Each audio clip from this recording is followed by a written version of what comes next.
ਇੱਕ second level ਦੀ ਜਿਹੜੀ official RCMP ਦੀ ਹੈ, ਜਦੋਂ ਇਹ ਹਾਰਡ ਬਾਲ ਦੀ ਇਨਕਸ਼ਾਫ ਹੋਏ, ਉਹਨੇ ਕਿਹਾ ਕਿ ਜੀ ਇੰਡੀਆ ਦਾ ਇਹਦੇ 'ਚ ਕੋਈ ਰੋਲ ਨਜ਼ਰ ਨਹੀਂ ਆਇਆ। ਉਹਨੂੰ ਲੈ ਕੇ ਉਹਨਾਂ ਨੇ ਐਸਾ ਸਪਿਨ ਦਿੱਤਾ, ਉਹਨਾਂ ਦੀ ਫੋਰਨ ਮਿਨਿਸਟਰੀ ਨੇ, ਈਵਨ ਸੁਹਾਸਿਨੀ ਹੈਦਰ, ਉਹਨੇ ਕਿਹਾ now Canada owes an apology to India. ਭਾਰਤੀ ਇੰਨੇ ਚਾਂਬੜ ਗਏ ਸਾਰੇ ਤੋਂ, ਦੇਖੋ ਜਿਵੇਂ ਉਹਨਾਂ ਨੂੰ ਬਿਲਕੁਲ ਜਿਹੜਾ ਉਹ ਕਲੀਨ ਚਿੱਟ ਦੇ ਦਿੱਤੀ ਹੈ, ਬਰੀ ਕਰ ਦਿੱਤਾ ਹੈ। ਕੈਨੇਡੀਅਨ ਪ੍ਰਾਈਮ ਮਿਨਿਸਟਰ ਨੂੰ ਜਵਾਬਦੇਹ ਬਣਾਇਆ ਜਾਏਗਾ। ਇਸ ਨੇ ਕੈਨੇਡਾ ਦੀਆਂ ਖੁਫੀਆ ਏਜੰਸੀਆਂ ਦੀ ਕ੍ਰੈਡੀਬਿਲਿਟੀ ਨੂੰ ਵੀ ਖਤਮ ਕੀਤਾ ਹੈ। ਪੋਲੀਟੀਕਲ ਜਿਹੜੀ ਤੁਹਾਡੀ ਸੇਫਟੀ ਸਿਕਿਉਰਿਟੀ, ਇੱਕ ਆਈਡੀਅਲ ਸੁਸਾਇਟੀ ਕੈਨੇਡਾ ਹੋਣਾ, ਉਹਨੂੰ ਵੀ ਹਾਰਮ ਕੀਤਾ ਹੈ। ਇਸ ਬਦਲਦੀ ਦੁਨੀਆ ਵਿੱਚ ਤੁਸੀਂ ਪਿੱਛੇ ਨਾ ਰਹਿ ਜਾਓ। ਹਰ ਘਟਨਾ ਜੋ ਤੁਹਾਡੀ ਜ਼ਿੰਦਗੀ ਤੇ ਅਸਰ ਪਾ ਰਹੀ ਹੈ, ਅਸੀਂ ਉਸ ਬਾਰੇ ਦੇਵਾਂਗੇ ਤੁਹਾਨੂੰ ਸਟੀਕ ਤੇ ਸਹੀ ਜਾਣਕਾਰੀ। ਤੁਹਾਡਾ ਆਪਣਾ ਹੱਕ ਸੱਚ ਦੀ ਆਵਾਜ਼ TV84 TV84 ਦੇ ਨਾਲ ਜੁੜਨ ਲਈ ਆਪਣਾ ਫੋਨ ਚੁੱਕੋ ਤੇ ਐਪ ਸਟੋਰ ਵਿੱਚ ਜਾ ਕੇ ਡਾਊਨਲੋਡ ਕਰੋ TV84 ਦੀ ਨਵੀਂ ਐਪ। ਇਸ ਐਪ ਤੇ ਤੁਸੀਂ ਦੇਖ ਸਕਦੇ ਹੋ 24 ਘੰਟੇ TV84 ਦਾ ਲਾਈਵ ਚੈਨਲ ਅਤੇ ਨਾਲ ਹੀ ਪੰਜ ਪੰਜਾਬ ਅਤੇ ਦੁਨੀਆ ਭਰ ਦੀਆਂ ਅਹਿਮ ਖਬਰਾਂ। ਫਿਰ ਦੇਰ ਕਿਸ ਗੱਲ ਦੀ, ਹੁਣੇ ਡਾਊਨਲੋਡ ਕਰੋ TV84 ਦੀ ਨਵੀਂ ਐਪ।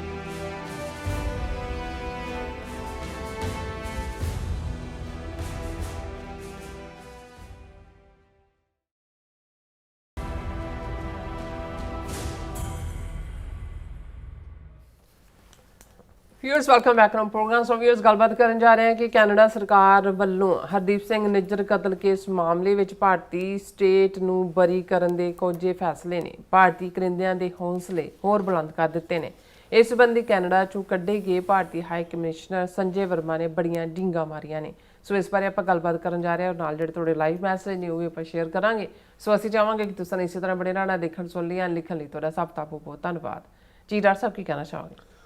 ਦੇਖੋ, ਅਸੀਂ ਇੰਡੀਅਨ ਸਿਸਟਮ ਜਿਹੜਾ ਡੈਮੋਕ੍ਰੇਸੀ ਜਾਂ ਜਮਹੂਰੀਅਤ ਦੇ ਨਾਂ ਥੱਲੇ ਇੱਕ ਹਿੰਦੂਤਵਾਦੀ ਵਿਚਾਰਧਾਰਾ ਨੂੰ ਅਪਣਾਇਆ ਹੋਇਆ ਫਾਸ਼ੀਵਾਦੀ ਸਿਸਟਮ ਹੈ, ਉਸ ਦੀ ਗੱਲ, ਉਸ ਦੇ ਵਿੱਚ ਵਿਤਕਰੇ ਦੀ ਕਹਾਣੀ, ਉਹਨਾਂ ਦਾ ਸੂਡੋ ਸਪੀਕ ਕਰੈਕਟਰ, ਕਹਿਣਾ ਕੁਛ ਕਰਨਾ ਕੁਛ, ਫੈਕਟ ਸਾਹਮਣੇ ਹੁੰਦਿਆਂ ਵੀ ਮੁੱਕਰ ਜਾਣਾ, ਔਰ ਸਿਰ ਤੋਂ ਪੈਰਾਂ ਤੱਕ ਭ੍ਰਿਸ਼ਟ ਸਾਰਾ ਸਿਸਟਮ, ਉਹ ਜੁਡੀਸ਼ਰੀ ਹੋਏ, ਮੀਡੀਆ ਹੋਏ, ਲੈਜਿਸਲੇਸ਼ਨ ਹੋਏ, ਉਸ ਦਾ ਜ਼ਿਕਰ ਅਸੀਂ ਕਰਦੇ। ਪਰ ਹਮੇਸ਼ਾ ਸਾਡੇ ਲਈ ਜਦੋਂ ਅਸੀਂ ਵੈਸਟਰਨ ਡੈਮੋਕ੍ਰੇਸੀਜ਼ ਦਾ ਜ਼ਿਕਰ ਵੀ ਕਰਦੇ ਹਾਂ ਜਾਂ ਵੈਸਟਰਨ ਡੈਮੋਕ੍ਰੇਸੀਜ਼ ਤੋਂ ਅਸੀਂ ਜਿਹੜੀ ਕੋਈ ਤਵੱਕੋ ਕਰਦੇ ਹਾਂ, ਉਹਨਾਂ ਦੇ ਵਿੱਚ ਕੈਨੇਡਾ ਇੱਕ ਆਈਡੀਅਲ ਮੁਲਕ ਦੇ ਤੌਰ ਦੇ ਉੱਤੇ ਰਾਦਰ ਕੁਛ ਹਾਲਤਾਂ 'ਚ ਅਮਰੀਕਾ ਤੋਂ ਵੀ ਬਿਹਤਰ ਲਿਵਿੰਗ ਸਟੈਂਡਰਡ, ਹੈਪੀਨੈਸ ਇੰਡੈਕਸ ਔਰ ਹਿਊਮਨ ਰਾਈਟਸ ਦੇ ਮੁੱਦਿਆਂ 'ਤੇ ਫਰੀਡਮ, ਅਸਾਈਲਮ ਦਾ, ਜਦੋਂ ਅਮਰੀਕਾ ਦੇ ਵਿੱਚ ਅਸਾਈਲਮ ਬਹੁਤ ਰੈਸਟ੍ਰਿਕਟਡ ਸੀ ਸਿੱਖਾਂ ਦੇ ਲਈ, ਜਿਹੜੀ ਬਾਅਦ ਦੇ ਵਿੱਚ 90s ਦੇ ਵਿੱਚ ਜ਼ਿਆਦਾ ਜਿਹੜਾ ਉਸ ਦਾ ਫਿਰ ਚਲਨ ਹੋਇਆ। ਕੈਨੇਡਾ ਦੇ ਵਿੱਚ ਆਲਮੋਸਟ 83-84 ਪੀਰੀਅਡ 'ਚ ਜਿਹੜੀ ਹੈਲੀਫੈਕਸ ਹੈ, ਉਸ ਦੇ ਵਿੱਚ ਇੱਕ ਬੋਟ ਆਈ ਸੀ ਜਿਹਦੇ 'ਚ 300 ਤੋਂ ਜ਼ਿਆਦਾ ਜਿਹੜੇ ਨੇ ਉਹ ਰਿਫਿਊਜੀ ਸੀ ਆਏ, ਔਰ ਉਹਨਾਂ ਨੂੰ ਐਕਸੈਪਟ ਕੀਤਾ ਸੀ। ਜਸਟਿਨ ਟਰੂਡੋ ਦੇ ਵੇਲੇ ਅਸੀਂ ਦੇਖਦੇ ਹਾਂ ਕਿ ਸੀਰੀਆ 'ਚ ਜਦੋਂ ਕਿ ਵੈਸਟਰਨ ਨੀਤੀਆਂ ਨੇ ਉੱਥੇ ਸਿਵਲ ਵਾਰ ਪ੍ਰਮੋਟ ਕੀਤੀ, ਉਹਨਾਂ ਨੂੰ ਜਿਹੜੇ ਵਿਚਾਰੇ ਕਿੰਨੇ ਮਿਲੀਅਨ ਰੁਲ ਰਹੇ ਨੇ, ਧੱਕੇ ਖਾ ਰਹੇ ਨੇ, ਕੈਨੇਡੀਅਨ ਪ੍ਰਾਈਮ ਮਿਨਿਸਟਰ ਖੁਦ ਜਿਹੜੇ ਨੇ ਉਹ ਰਿਸੀਵ ਕਰਨ ਗਏ ਸੀ। ਔਰ ਇਹੀ ਕਾਰਨ ਹੈ ਵੀ ਕੈਨੇਡਾ ਨੂੰ ਇੱਕ, ਔਰ ਉਹਨਾਂ ਦਾ ਸੋਸ਼ਲ ਸਿਕਿਉਰਿਟੀ ਸਿਸਟਮ ਜਿਹਦੇ ਤੁਹਾਨੂੰ ਹੈਲਥ ਔਰ ਦੂਸਰੀ ਤੀਸਰੀ ਸਾਰੀ ਕਵਰੇਜ ਹੈ, ਕੈਨੇਡਾ 'ਚ ਰਹਿਣ ਵਾਲੇ ਲੋਕ ਮੱਚ ਮੋਰ ਰਿਲੈਕਸਡ ਹੁੰਦੇ ਨੇ ਦੈਨ ਅਮਰੀਕਾ 'ਚ। ਇੱਥੇ ਤਾਂ ਤੁਹਾਡੀ ਇਨਕਮ ਦਾ ਵੱਡਾ ਹਿੱਸਾ ਘਰ ਔਰ ਮੈਡੀਕਲ ਇੰਸ਼ੋਰੈਂਸ ਖਾ ਜਾਂਦੀ ਹੈ। ਹੁਣ ਇੰਡੀਅਨ ਸਿਸਟਮ ਨੇ, ਔਰ ਜ਼ਾਹਰ ਹੈ ਕਿ ਫਰੀਡਮ ਆਫ ਐਕਸਪ੍ਰੈਸ਼ਨ ਦਾ ਹੀ ਨਤੀਜਾ ਸੀ ਕਿ ਵੀ ਕੈਨੇਡਾ 'ਚ ਜਿਨ੍ਹਾਂ ਜ਼ਮਾਨਿਆਂ 'ਚ ਗਦਰ ਮੂਵਮੈਂਟ ਨਿਕਲੀ, ਉਦੋਂ ਤਾਂ ਫਰੀਡਮ ਆਫ ਐਕਸਪ੍ਰੈਸ਼ਨ ਨਹੀਂ ਸੀ, ਬ੍ਰਿਟਿਸ਼ ਪ੍ਰਭਾਵ ਸੀ। ਲੇਕਿਨ ਇਹਦੇ ਬਾਵਜੂਦ ਜਿਹੜਾ ਉਹਨਾਂ ਨੇ ਆਪਣਾ ਜਿਹੜਾ ਮੌਕਫ ਅੱਗੇ ਰੱਖ ਕੇ ਤੁਰੇ। 47 ਤੋਂ ਬਾਅਦ ਜਿਹੜਾ ਉਹਨਾਂ ਨੇ ਜਿਹੜੀਆਂ ਨੀਤੀਆਂ ਸੀ ਕੈਨੇਡੀਅਨ ਗੌਰਮੈਂਟ ਦੀਆਂ, ਉਹਨਾਂ ਨੇ ਰਿਗਰੈਟ ਕੀਤਾ। ਕਾਮਾਗਾਟਾ ਮਾਰੂ ਦੇ ਉੱਤੇ ਤਾਂ ਮਾਫੀ ਮੰਗੀ ਔਰ ਬਹੁਤ ਸਾਰਾ ਸਿਸਟਮ ਬਦਲਿਆ, ਵੋਟਾਂ ਦਾ ਸਿਸਟਮ, ਔਰ ਉਸ ਦੇ ਵਿੱਚ ਸਾਡੇ ਲੋਕਾਂ ਦੀ ਪਾਰਟਿਸਪੇਸ਼ਨ ਹੋਈ। ਔਰ ਅੱਜ ਸਾਰੀਆਂ ਸਿਆਸੀ ਧਿਰਾਂ ਦੇ ਵਿੱਚ ਪਾਰਟੀਆਂ 'ਚ ਪਾਰਲੀਮੈਂਟ 'ਚ 20 ਤੋਂ ਜ਼ਿਆਦਾ ਮੈਂਬਰ ਪਾਰਲੀਮੈਂਟ ਸਿੱਖ ਨੇ, 21 ਨੇ, 22 ਨੇ ਜਾਂ ਦੂਜੇ ਨੇ। ਹੁਣ ਇਸ ਸਭ ਦੇ ਬਾਵਜੂਦ ਜੇ ਇੰਡੀਅਨ ਸਟੇਟ ਜਿਹਨੇ ਏਅਰ ਇੰਡੀਆ ਵਰਗਾ ਹਾਦਸਾ ਕਰਵਾਇਆ, ਜਿਸ ਦੇ ਉੱਤੇ ਅਸੀਂ ਜੌਨ ਕਰਿਆਕੂ ਜਿਹੜਾ ਸਾਬਕਾ CIA ਆਫੀਸਰ ਰਿਹਾ ਉਸ ਦਾ ਵੀ ਹਵਾਲਾ ਦਿੱਤਾ ਸੀ, ਜਾਂ ਦਿੰਦੇ ਆ ਸੌਫਟ ਟਾਰਗੇਟ ਨੇ ਵੀ ਉਸ ਪਾਰਟ ਨੂੰ ਕੀਤਾ। ਲੇਕਿਨ ਉਹਨੂੰ ਉਦੋਂ ਅਸੀਂ ਥੋੜ੍ਹਾ ਬਹੁਤ benefit of doubt Canadian system ਨੂੰ ਇਸ ਲਈ ਵੀ ਦੇ ਦਿੰਦੇ ਸੀ ਕਿ ਵੀ ਉਹਨਾਂ ਦੇ ਲਈ ਤਾਂ ਇਹ ਚੈਲੰਜ ਜਿਹੜਾ ਬੜਾ ਨਵਾਂ ਸੀ, ਉਹ ਪ੍ਰਪੇਅਰ ਹੀ ਨਹੀਂ ਸੀ, ਔਰ ਉਹਨਾਂ ਦੀ RCMP ਜਾਂ ਉਹਨਾਂ ਦੀਆਂ ਏਜੰਸੀਆਂ ਨੂੰ ਡਿਊਪ ਕੀਤਾ ਇੰਡੀਅਨ ਇੰਟੈਲੀਜੈਂਸ ਏਜੰਟਾਂ ਨੇ, ਫਸ ਗਏ ਤੇ ਟਰਾਇਲ ਦੇ ਵੇਲੇ ਉਹ ਸੱਚ ਬੋਲ ਨਹੀਂ ਸੀ ਸਕਦੇ, ਇਸ ਲਈ ਬਹੁਤ ਸਾਰੀਆਂ ਆਡੀਓ ਟੇਪਸ ਜਿਹੜੀਆਂ ਨੇ ਉਹ ਉਹਨਾਂ ਨੇ ਡਿਸਟਰੋਏ ਕੀਤੀਆਂ। ਪਰ ਉਸ ਸਾਰੇ ਦੇ ਬਾਵਜੂਦ ਜਿਵੇਂ Indian system within Canadian system ਦੇ ਵੜਿਆ, ਉਹਨਾਂ ਦੀ ਪੋਲੀਟੀਕਲ ਪ੍ਰੋਸੈਸ 'ਚ ਇੰਟਰਫੀਅਰੈਂਸ, ਜਸਟਿਸ ਹੌਕ ਕਮਿਸ਼ਨ ਜਿਹਨੇ 190-92 ਪੇਜਸ ਦੀ ਰਿਪੋਰਟ ਦਿੱਤੀ ਕਿ ਈਵਨ ਜਿਹੜੀਆਂ ਪਾਰਟੀਆਂ ਨੇ, ਕੰਜ਼ਰਵੇਟਿਵ ਪਾਰਟੀ ਜਾਂ ਲਿਬਰਲ ਜਾਂ ਕੰਜ਼ਰਵੇਟਿਵਸ ਦਾ ਖਾਸ ਕਰ, ਕਿਵੇਂ ਉਹਨਾਂ ਨੇ ਲੀਡਰਸ਼ਿਪ ਰੋਲ 'ਚ ਕਿਹਨੂੰ ਜਿਤਾਉਣਾ, ਕਿਹਨੂੰ ਬਣਾਉਣਾ, ਕਿਵੇਂ ਪੈਸਾ ਪੰਪ ਕੀਤਾ, ਕਿਵੇਂ ਇੰਟਰਫੇਰੈਂਸ ਕੀਤੀ ਜੀ। ਲੇਕਿਨ ਦੂਸਰੀ side violence on the Canadian soil, ਉਹ ਤਾਂ ਉਹਨਾਂ ਨੇ ਸਿਖਰ ਲਿਆ ਦਿੱਤੀ ਜਦੋਂ 18 ਜੂਨ 2023 ਨੂੰ ਹਰਦੀਪ ਸਿੰਘ ਨਿੱਜਰ ਦਾ ਮਰਡਰ ਕੀਤਾ।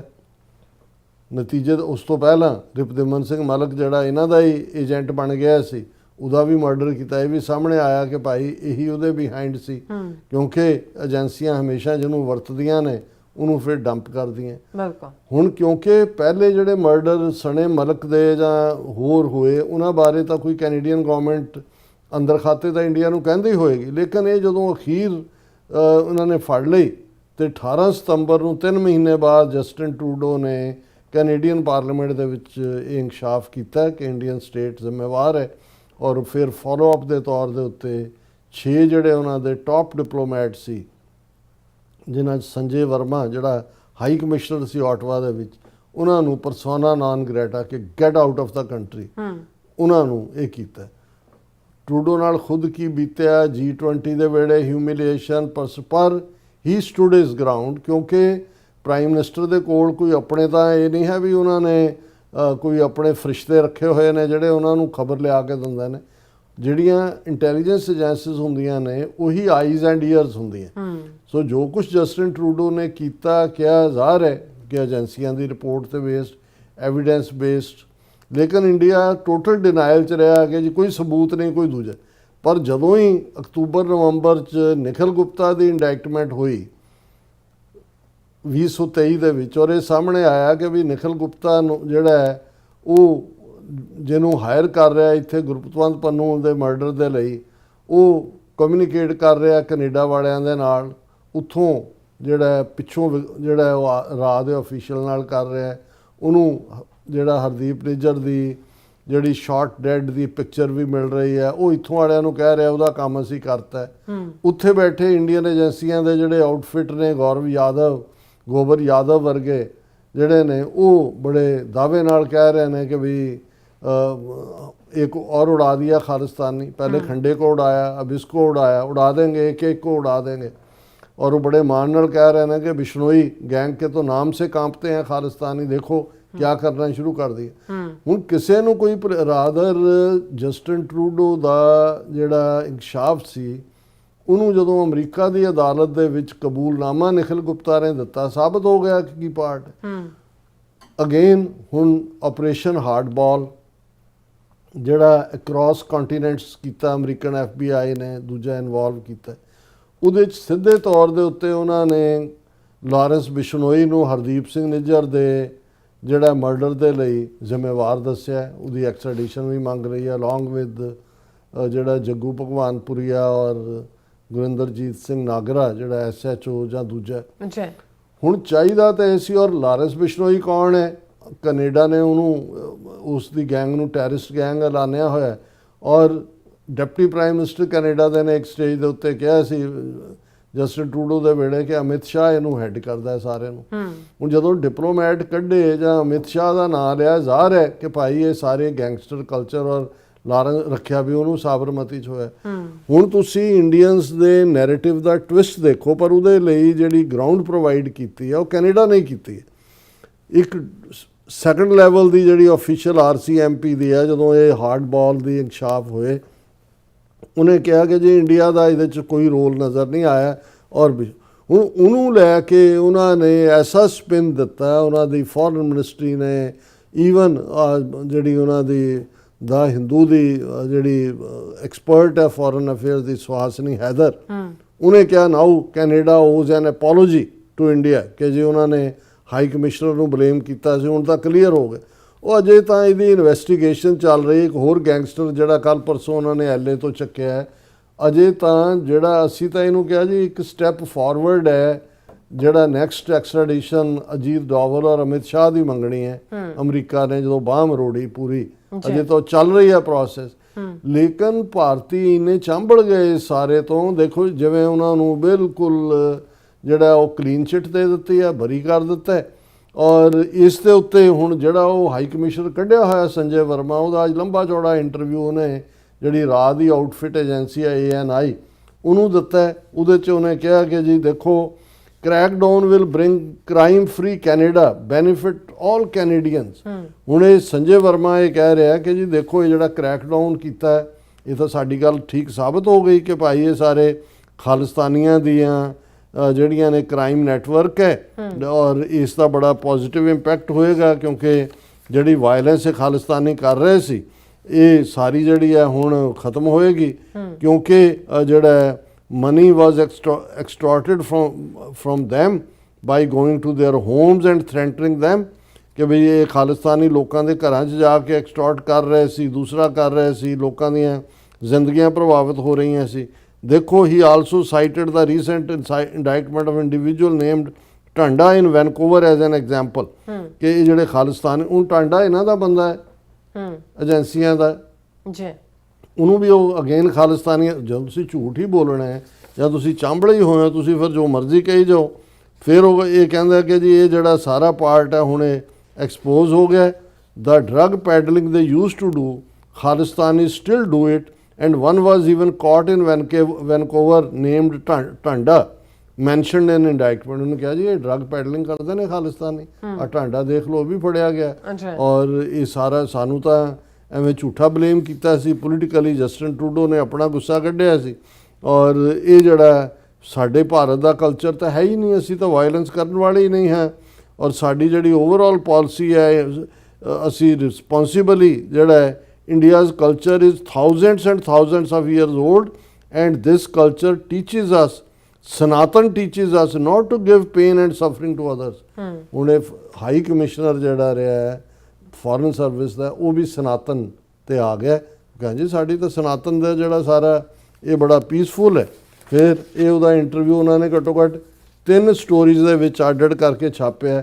ਇੱਕ ਦੀ ਹੈਡਲਾਈਨ ਦਿੱਤੀ ਹੈ, ਐਲੀਗੇਸ਼ਨਸ ਅਗੇਂਸਟ ਇੰਡੀਆ ਵਰ ਬੇਸਲੈਸ, ਲੈਕਡ ਫੈਕਟਸ ਔਰ ਪ੍ਰੂਫ, ਕਿ ਜੀ ਇਹ ਬਿਲਕੁਲ ਆਧਾਰਹੀਣ ਸੀਗੇ। ਔਰ ਇਹ ਜਸਟਿਨ ਟਰੂਡੋ ਨੇ ਬਿਲਕੁਲ ਇੱਕ ਐਵੇਂ ਰਿਵੈਂਜਫੁਲ ਢੰਗ ਦੇ ਨਾਲ ਇਹ ਕੀਤੇ ਨੇ।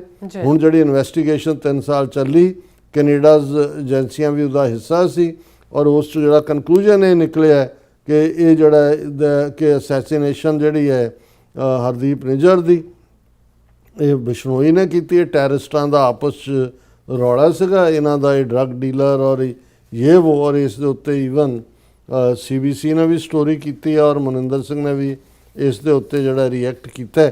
CBC ਦੀ ਸਟੋਰੀ ਹੈ, senior RCMP officers no evidence comment about India seems to contradict past statements।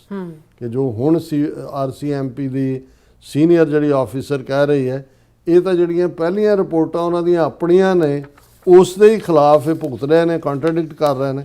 ਪਰ ਅਸੀਂ ਸਮਝਦੇ ਹਾਂ ਕਿ ਇਹ ਬੇਸ਼ਰਮੀ, ਬੇਹਯਾਈ ਦੀਆਂ ਹੱਦਾਂ ਟੱਪਣੇ, ਔਰ ਇਹਦੇ ਲਈ ਕਿਸੇ ਸਟੇਜ ਦੇ ਉੱਤੇ ਇਸ ਨੂੰ ਜਿਹੜਾ ਕੈਨੇਡੀਅਨ ਪ੍ਰਾਈਮ ਮਿਨਿਸਟਰ ਨੂੰ ਜਵਾਬਦੇਹ ਬਣਾਇਆ ਜਾਏਗਾ। ਇਸ ਨੇ ਕੈਨੇਡਾ ਦੀਆਂ ਖੁਫੀਆ ਏਜੰਸੀਆਂ ਦੀ ਕ੍ਰੈਡੀਬਿਲਿਟੀ ਨੂੰ ਵੀ ਖਤਮ ਕੀਤਾ ਹੈ। ਪੋਲੀਟੀਕਲ ਜਿਹੜੀ ਤੁਹਾਡੀ ਸੇਫਟੀ, ਸਿਕਿਉਰਿਟੀ, ਇੱਕ ਆਈਡੀਅਲ ਸੁਸਾਇਟੀ ਕੈਨੇਡਾ ਹੋਣਾ, ਉਹਨੂੰ ਵੀ ਹਾਰਮ ਕੀਤਾ ਹੈ।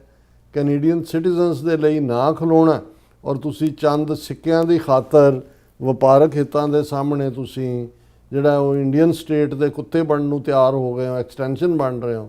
ਇਹ ਸਾਰੇ ਹਿਸਾਬ ਕਿਤਾਬ ਹੋਣਗੇ ਇਹਨਾਂ ਦੇ ਨਾਲ ਔਰ ਬਹੁਤ ਜਲਦੀ ਹੋਣਗੇ, ਕੋਈ ਬਹੁਤਾ ਵਕਤ ਨਹੀਂ ਲੱਗੇਗਾ। ਜੀ ਰਾਜ ਸਾਹਿਬ ਤੁਹਾਡਾ ਬਹੁਤ ਬਹੁਤ ਸ਼ੁਕਰੀਆ। ਸੋ ਹੁਣ ਆਪਾਂ ਜਿਹੜੇ ਵਿਊਅਰਸ ਮੈਸੇਜ ਨੇ ਉਹ ਲੈਣ ਜਾ ਰਹੇ ਹਾਂ। ਸਭ ਦਾ ਬਹੁਤ ਬਹੁਤ ਸ਼ੁਕਰੀਆ ਅਦਾ ਕਰਦੇ ਹਾਂ। ਟੀਵੀ 84 USA ਦੇ ਜਿਹੜੇ ਮੈਸੇਜ ਨੇ ਉਹ ਆਪਾਂ ਸ਼ੇਅਰ ਕਰਾਂਗੇ। ਧਰਮ ਸਿੰਘ ਜੀ ਸਾਡੇ ਪਹਿਲੇ ਵੀਰ ਨੇ, ਸਾਨੂੰ ਫਤਿਹ ਬੁਲਾਉਂਦੇ ਨੇ। ਵਾਹਿਗੁਰੂ ਜੀ ਕਾ ਖਾਲਸਾ, ਵਾਹਿਗੁਰੂ ਜੀ ਕੀ ਫਤਿਹ। ਵਾਹਿਗੁਰੂ ਜੀ ਕੀ ਜਗਪਾਲ ਜੀ ਵੀ ਔਰ ਇਸੇ ਤਰ੍ਹਾਂ ਗੁਸਕੇ ਜੀ ਵੀ, ਯੂਨੀਵਰਸਲ ਜੀ ਵੀ, ਗੁਰਪ੍ਰੀਤ ਸਿੰਘ ਜੀ ਵੀ, ਅਮਰਜੀਤ ਸੈਣੀ ਜੀ ਵੀ, ਹਰਜਿੰਦਰ ਸਿੰਘ ਜੀ ਹੋਰਾਂ ਦੇ ਜਿਹੜਾ ਮੈਸੇਜ ਤੁਸੀਂ ਦੇਖ ਲੈਣਾ। ਔਰ ਫਿਰ ਇਸੇ ਤਰ੍ਹਾਂ ਸਾਡੇ ਕੋਲ ਗੁਰਸਿਮਰ ਕੌਰ ਜੀ ਵੀ, great analysis doctor sahib, great program. And ਫੋਨੀ ਰੈਸਟ ਜਿਹੜੇ ਨੇ ਉਹ ਵੀ ਕਹਿੰਦੇ Sikh history makes them jealous. They always try to got on stolen value. ਹਾਂ, ਚੋਰੀ ਕੀਤਾ ਹੋਇਆ ਇਹਨਾਂ ਦੇ ਆਪਣੇ ਪੱਲੇ, ਹਿੰਦੂਆਂ ਦੇ ਕੀ ਹੈ। ਆਰ ਸਿੰਘ ਜੀ ਖਾਲਸਾਨ ਜਿਹੜੇ ਨੇ ਉਹ ਕਹਿੰਦੇ ਨੇ ਜ਼ਿੰਦਾਬਾਦ। ਔਰ ਫਿਰ ਇਸੇ ਤਰ੍ਹਾਂ ਗੁਰਸਿਮਰ ਕੌਰ ਜੀ ਕਹਿੰਦੇ you people are doing excellent job. ਫਿਰ ਇਸੇ ਤਰ੍ਹਾਂ ਟੋਨੀ ਢੀਂਡਸਾ ਜੀ ਵੀ ਔਰ ਓਪਸ ਜੀ ਵੀ ਜਿਹੜੇ ਨੇ ਉਹ ਵੀ ਫਤਿਹ ਬੰਦੇ ਨੇ। ਉਹਨਾਂ ਨੇ ਹਰਜਿੰਦਰ ਸਿੰਘ ਹੋਰਾਂ ਨੇ ਡਿਫਰੈਂਟ ਕੀਤੇ ਨੇ, ਇਹਨਾਂ ਤੇ ਹੀ ਤੰਜ਼ ਕੀਤੀ ਹੈ ਕਿ ਭਾਈ ਇਹ ਜਿਹੜੇ ਬੈਰੂਪੀਆ ਨੇ, ਤਰਨਜੀਤ ਸੰਧੂ ਵਰਗੇ ਜਿਹੜੇ ਪੋਚਵੀਂ ਖਿੱਚ ਕੇ ਪੱਗ ਬੰਨਣ ਵਾਲੇ ਨਹੀਂ ਹੈ ਵੀ ਸਿੱਖ ਬਣ ਜਾਂਦੇ ਨੇ। ਸਾਡੇ ਲਈ ਜਿਹੜਾ ਉਹ ਪਹਿਲੇ ਪੰਜਾਬ ਹੈ। ਔਰ ਇਹ ਜਿਹੜਾ ਫੇਰ ਕੋਈ ਹੋਰ ਗੱਲ ਹੈ। ਇਸੇ ਤਰ੍ਹਾਂ ਅਸੀਂ ਸਭ ਠੀਕ ਹਾਂ। ਹਰਜਿੰਦਰ ਸਿੰਘ ਜੀ, ਜੇ ਤੁਸੀਂ ਪ੍ਰੋਪਰ ਇੱਕ ਫਾਰਮੈਟ 'ਚ ਲਿਖੋ, ਇੱਕ ਵੈਸੇ ਵੀ ਇਟੈਲਿਕ ਦੇ ਵਿੱਚ ਤੁਸੀਂ ਲਿਖਿਆ ਔਰ ਉਹ ਠੀਕ ਨਹੀਂ ਪੜ੍ਹਿਆ ਜਾ ਰਿਹਾ ਬਹੁਤ ਸਾਰਾ ਤੁਹਾਡਾ। ਹਾਂਜੀ, ਔਰ ਇਸੇ ਤਰ੍ਹਾਂ ਸਤਨਾਮ ਸਿੰਘ ਜੀ ਵੀ, ਔਰ ਫਿਰ ਇਸੇ ਤਰ੍ਹਾਂ ਇੰਦਰਜੀਤ ਸੰਧੂ ਜੀ ਵੀ, ਔਰ ਫਿਰ ਇਸੇ ਤਰ੍ਹਾਂ ਸਾਡੇ ਕੋਲ ਮਿਸ਼ਰਾ ਸਿੰਘ ਜੀ ਵੀ, ਔਰ ਨੂਪਾ ਜੀ ਸਤਿ ਸ਼੍ਰੀ ਅਕਾਲ ਬੁਲਾਉਂਦੇ ਨੇ। ਗੁਰਪ੍ਰੀਤ ਸਿੰਘ ਜੀ ਵੀ 16 ਅਗਸਤ 2026 ਖਾਲਸਾ ਰੈਫਰੈਂਡਮ ਵੋਟਿੰਗ ਜ਼ਿੰਦਾਬਾਦ। ਗੁਰਪ੍ਰਕਾਸ਼ ਸਿੰਘ ਜੀ ਵੀ, ਫਿਰ ਇਸੇ ਤਰ੍ਹਾਂ ਰਣਜੀਤ ਸਿੰਘ ਜੀ ਵੀ, ਔਰ ਬ੍ਰਾਹਮਣੀ ਨਪਿੰਦਰ ਜੀ ਵੀ, ਕੁਲਵਿੰਦਰ ਸਿੰਘ ਜੀ ਵੀ, ਔਰ ਰਾਜਵਿੰਦਰ ਕੌਰ ਜੀ ਵੀ, ਔਰ ਗੁਰਪ੍ਰੀਤ ਸਿੰਘ ਜੀ ਕਹਿੰਦੇ ਪੰਜਾਬ ਵਿੱਚ ਲੋਕਾਂ ਦਾ ਜੀਵਨ ਬਹੁਤ ਮਾੜਾ ਹੈ, ਪਰ ਕੁੱਟ ਖਾ ਕੇ ਲੋਕ ਉਨੇ ਹੀ ਮੋਦੀ ਨੂੰ ਬਾਪੂ ਕਹਿੰਦੇ ਹਨ, ਪਰ ਸਮਝਦੇ ਨਹੀਂ ਸਾਡੇ ਬੱਚਿਆਂ ਦਾ ਭਵਿੱਖ ਖਤਮ ਹੋ ਰਿਹਾ। ਮੈਂ ਕਹਿੰਦਾ ਇਹਨਾਂ ਨੂੰ ਖਾਲਿਸਤਾਨ ਵੱਲ ਡੰਡੇ ਨਾਲ ਤੋਰਨਾ ਪੈਣਾ। ਗੁਰਪ੍ਰੀਤ ਸਿੰਘ ਜੀ, ਨਿਰਾਸ਼ ਹੋਣ ਦੀ ਲੋੜ ਨਹੀਂ ਹੈ। ਵਾਸਟ ਮੈਜੋਰਿਟੀ ਬਹੁਤ ਵਾਰ ਪ੍ਰੋਪੇਗੈਂਡੇ ਦਾ ਸ਼ਿਕਾਰ ਹੁੰਦੀ ਹੈ। ਲੋਕ, ਤੁਸੀਂ ਠੀਕ ਕਹਿ ਰਹੇ ਹੋ, ਕਿਰਦਾਰ ਵੀ ਬਹੁਤ ਕਮਜ਼ੋਰ ਹੈ, ਵਿਕਣ ਨੂੰ ਵੀ ਤਿਆਰ ਨੇ, ਉਧਾਰ 'ਚ ਹੀ ਵਿਕਣ ਨੂੰ ਤਿਆਰ ਨੇ। ਲੇਕਿਨ ਅਸੀਂ ਇਹ ਸਮਝਦੇ ਹਾਂ ਵੀ ਸਮੇਂ-ਸਮੇਂ ਜਦੋਂ ਚੈਲੰਜ ਹੁੰਦਾ ਹੈ, ਗੁਰੂ ਦੀ ਕਲਾ ਵਾਪਰਦੀ ਹੈ ਔਰ ਪੰਜਾਬ ਉੱਠ ਖਲੋਂਦਾ ਹੈ। ਸੋ ਨਿਰਾਸ਼ ਹੋਣ ਦੀ ਲੋੜ ਨਹੀਂ ਹੈ। ਰਾਜਵਿੰਦਰ ਕੌਰ ਜੀ, ਦੇਸ਼ ਪੰਜਾਬ ਜ਼ਿੰਦਾਬਾਦ, ਰਾਜ ਕਰੇਗਾ ਖਾਲਸਾ, ਆਕੀ ਰਹੇ ਨਾ ਕੋਈ। ਫਿਰ ਇਸ ਤਰ੍ਹਾਂ ਰਾਜਵਿੰਦਰ ਕੌਰ ਕਹਿੰਦੇ ਪੰਜਾਬ ਦੇ ਹਾਲ ਖਾਲਸਾਨ। ਔਰ ਇਸੇ ਤਰ੍ਹਾਂ ਗੁਰਜੀਤ ਸਿੰਘ ਜੀ, ਸਭ ਦਾ ਬਹੁਤ ਬਹੁਤ ਸ਼ੁਕਰੀਆ। ਇਸ ਨਾਲ ਆਪਣੇ ਵਿਊਅਰਸ ਕੋਲ ਨੇ ਇਜਾਜ਼ਤ। ਵਿਊਅਰਸ, ਸਾਡੇ ਪ੍ਰੋਗਰਾਮ ਦਾ ਸਮਾਂ ਇੱਥੇ ਮੁੱਕਦਾ। ਤੁਸੀਂ ਆਪਣੀ ਰਾਏ ਤੇ ਸੁਝਾਅ ਸਾਨੂੰ ਭੇਜਣਾ ਭੁੱਲਣਾ ਸਾਡੇ ਇਸ ਪਤੇ ਤੇ SOS@tv ਤੇ ਅਸੀਂ ਆਪਣਾ ਪ੍ਰੋਗਰਾਮ ਲੈ ਕੇ ਫਿਰ ਦੁਬਾਰਾ ਤੁਹਾਡੇ ਸਾਹਮਣੇ ਹੋਵਾਂਗੇ। ਤਦ ਤੱਕ ਲਈ ਮੈਨੂੰ ਤੇ ਆਪਣਾ ਸੁਣਾ ਗਿਆ ਦੋ ਦੇਖਦੀ ਰਹੋ TV 4 ਫਤਿਹ। ਵਾਹਿਗੁਰੂ ਜੀ ਕਾ ਖਾਲਸਾ, ਵਾਹਿਗੁਰੂ ਜੀ ਕੀ ਫਤਿਹ। ਰੱਬ ਰਾਖਾ।